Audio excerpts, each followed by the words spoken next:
I love it down here. You might as well, you can't turn around on a one-way street. Yeah.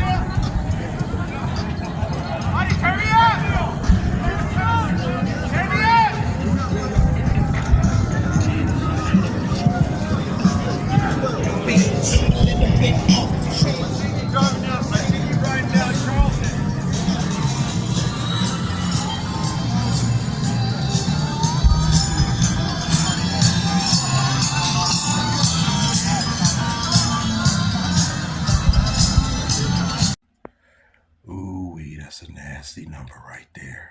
That's a nasty number. I gotta do it. But what I don't have to do today is deal with that. Look at that thing over there. Look at that jumbled mess. I just went on ahead and folded it up and just called it a wrap. At least for now. Because I figured out why my tire's been getting on the flat. Like, I actually figured out the problem. And yeah, it's going I'll show y'all. Y'all see this? This is the inner tube valve. I'm gonna show y'all what I mean. Check it out. So here's the tire, right? So where the air goes in, right here. I don't know if y'all can see that. Y'all probably can. Where the inner tube goes in, this snaps off. And what ended up happening is, as I ride, some kind of way, the inner tube starts to twist in there, and this comes twisted and then eventually snaps off. And the reason I know is because I was sitting here minding my business yesterday, and I was like, do I have a ghost? Because there's been a couple times I've heard somebody in the kitchen, but as y'all can see, there's nobody in here. I said, what was in the kitchen? And what it was the tires like popping and going flat. And I had my headphones on, so it sounded like somebody was over here. And when I came over here, I saw that the tire was on the flat. I'm going to show y'all a little bit with the back tire, what I'm talking about. If y'all can see the valve there, see how it starts to twist? See how it's on an angle? When it originally goes in there, it's straight, and then eventually it starts to twist. So what I think I need to start doing is taking, when I put the inner tube in, installing the inner tube, to only install it up to like maybe quarter an inch, not have it all the way in here. And it says, look what it's doing. It's pinching the valve. That's what it's doing. That's what it's been doing, y'all. I figured it out. See, it's pinching the valve. For some reason, there's no friction to keep the inner tube from moving in between the tire and the thing. I'm going to let the air out of this tire when I fix the front tire and reinstall that inner tube. But yeah, I figured out what after fucking 3 months, right? But that's okay though. That's why God made scooters. I'm going to have to take the scooter today, even though I hate taking this thing for multiple reasons. I need to do some repairs on, well, not really repairs, but replace these screws right here, because I think that they're stripped. As you can see, y'all can probably see that it's like they're loose. This front top part up here is loose. I could just take some tape and just put around there, but no. I'd rather have the screws in there secured than put some tape around it. So that irritates me. Then if it's raining, these are not rubber tires. These are like really hard plastic, right? So it gives you no grip, right?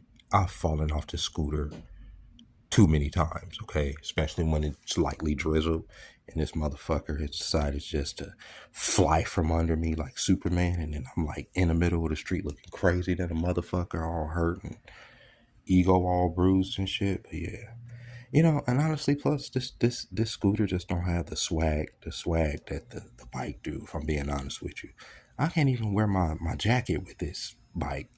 You know what I mean? I mean, with this scooter and feel legitimate. You know what I mean? I feel like I'm doing too much. It is a very early Thursday morning, but I am thankful to be alive. I was almost killed no less than 3 times yesterday. I kid you not. On that bike, I don't know what was up with people's driving yesterday, but motherfuckers wasn't stopping, and my brakes are limited, and I wasn't able to stop either. And in each one of those instances, the crazy part was I felt no fear. If it was that time, it was that time. But for some reason, I felt like something was protecting me. So, like I say, I thank God that I was able to get through yesterday. Then I get here, and obviously my tire just decides to just go kaput on me. I learned a lesson about why it is, and I figured that maybe God don't want me riding this bike this week, so I'm gonna listen to it, and I'm gonna ride the much more dangerous scooter. And I'm just playing. A lot of times I actually don't ride in the street on the scooter. I ride up on the sidewalk, but it's neither here nor there. You know, you're going to always face extra um, challenges, right? The bike is such a common challenge for me that it's not like a surprise that it is that these things pop up. The only surprise is how frequent it is. This is probably like my fourth or fifth um, flat this week, right? So, my dumb ass, I have to go through some shit to realize some shit and figure some shit out. And so I realized that I'm not putting a valve in. I'm putting a valve in too deep. I'm putting it too deep in a hole, and it don't need to be that deep. You know what I'm saying? It only needs to be just the tip.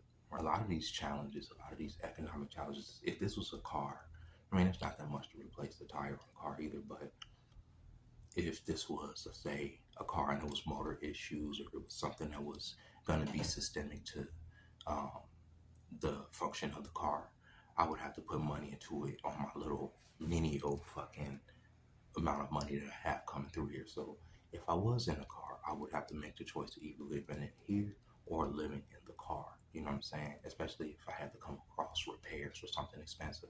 And the reason I bring that up is because one of my coworkers was telling me that her roommate has recently fallen on, car trouble.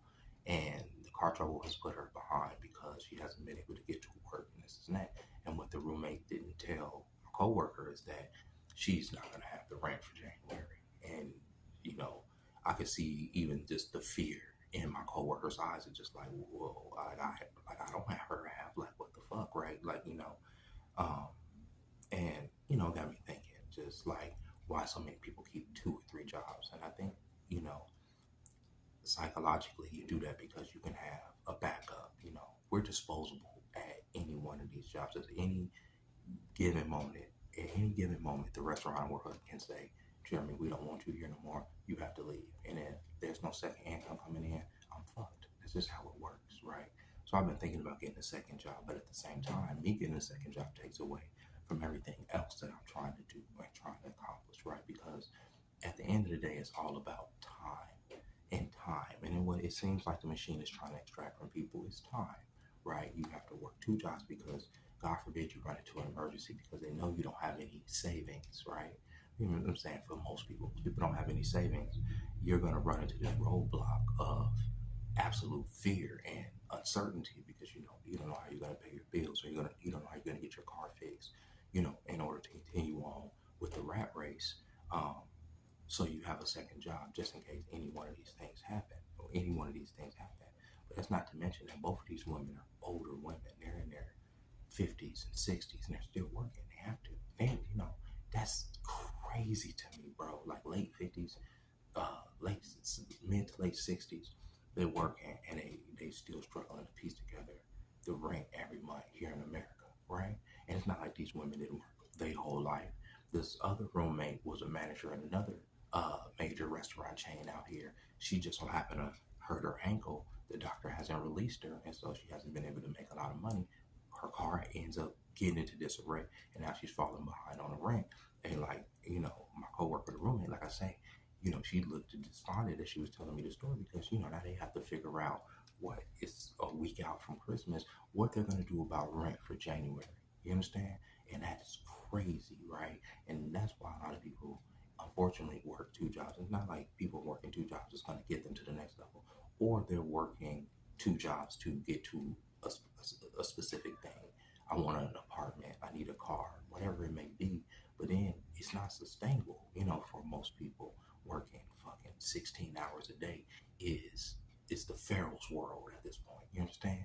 And you're supposed to sleep for 8. But what point in the day are you supposed to have to yourself in order to think and and and and ruminate on being a thing and an individual and a person? You're not. You're supposed to get up, at the crack of dawn, figure out whatever the transportation method it is to get to whatever freaking slave master that owns you at the time. Because when you own the clock, you are owned by your master. That's why you have to follow their rules. And part of your livelihood, shit, most of us, and everybody, their fucking job is their livelihood. They do have the keys to how you gonna be moving about, what you're gonna be doing in a year, what you can save for, how you can think, you can't think broke, right? You can imagine broke. You can think when you have money. When I say think, you can plan. You can, oh, okay, I'm gonna think. I think I want a double cheeseburger. So when you think on it, you can actually make that happen because you got the money. You can call DoorDash, or you can get up and go get it. When you broke, you can only imagine that cheeseburger. You know what I'm saying? You can try to do things to get some money. That's the first step. You got to get some money. Then you can think, and then you get the cheeseburger. But when there's a difference between imagining and thinking, and when you have some money, you have some room to think and to breathe and to say, okay, this is what we're gonna do, and plan out, and this is and that. But um, when you just broke, you sitting there like, yo, what am I gonna do? So when people are getting laid off, like people have been getting laid off, they sitting there and not knowing what to do because they don't have that second income. They don't have that second job. And it's a goddamn shame that we live in a country where you even have to have a second job just to be regular to begin with. If I had a second job, I can afford to buy me a better scooter so that it can go a little bit faster.